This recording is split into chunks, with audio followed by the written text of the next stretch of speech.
Iuwi na lang yung isa. Kinonvert nila dito yan, 371. Pinalitan natin. Ito. Mas malaki ito.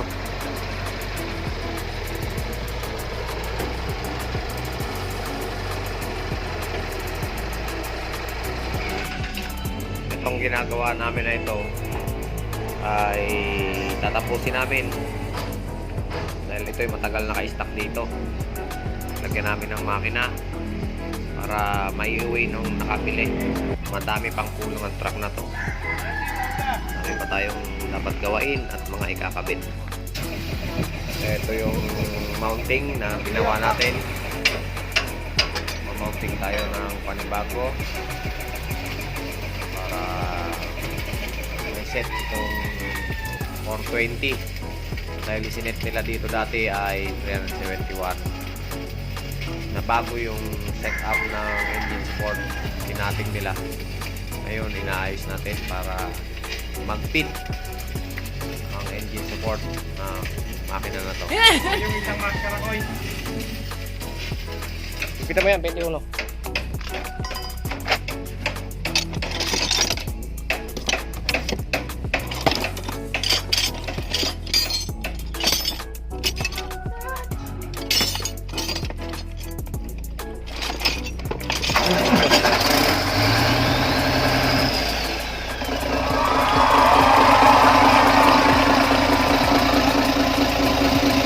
Ayos na. Natin pinaghirapan.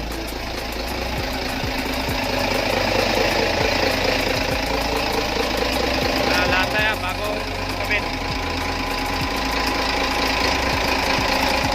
Bagong mounting. Bagong mounting.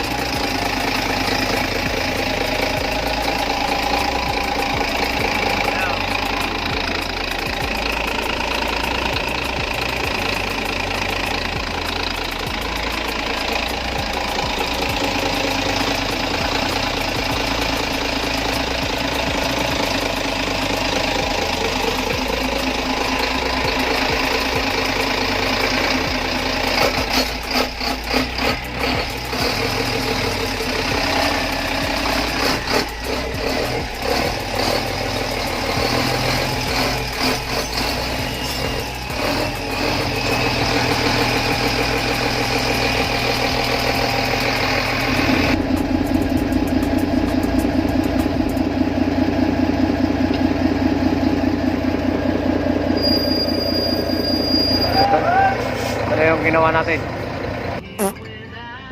Yung truck mo.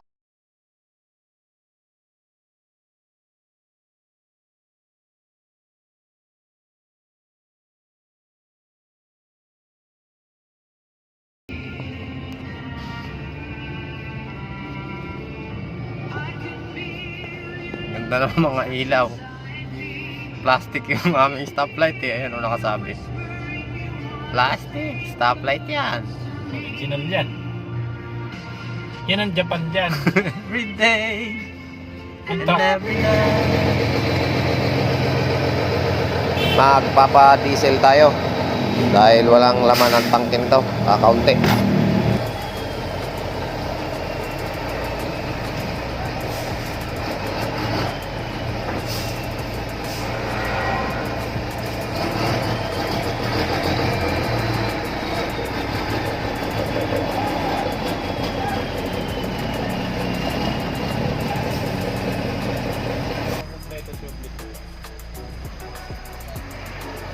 Pangatlong hinto na po ito guys. Tatlong hinto na kami. Tinahangin lang yung ating makina. Malakas siguro ano. Hangin at madumi ang tangke. Oh, ambot dito eh. Linisin natin ang tangke na yan.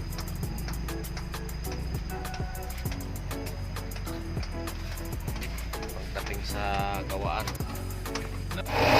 Pwede na ulit.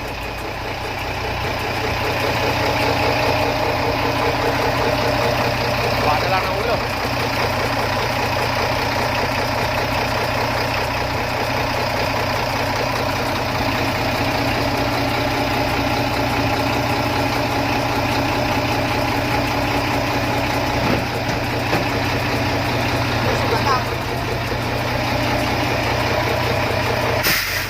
Nakaway na rin.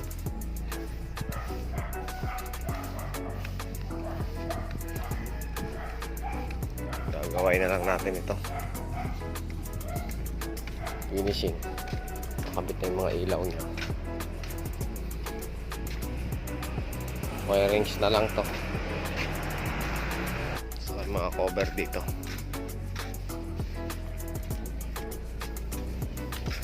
Amolya niya. Wala sa ayos. May bali pa dito. Wala yung isa. Madre. Kaya yan, babaklasin pa ito. Sunod na project.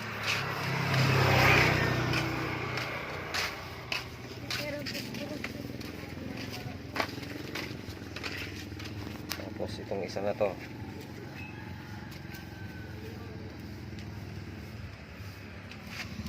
Kaya o. Wala rin sa kaayusan ng mga molde niya. Papalitan na lang natin to. Cover niya. Basag-basag. Winelding na lang. Naka-welding oh.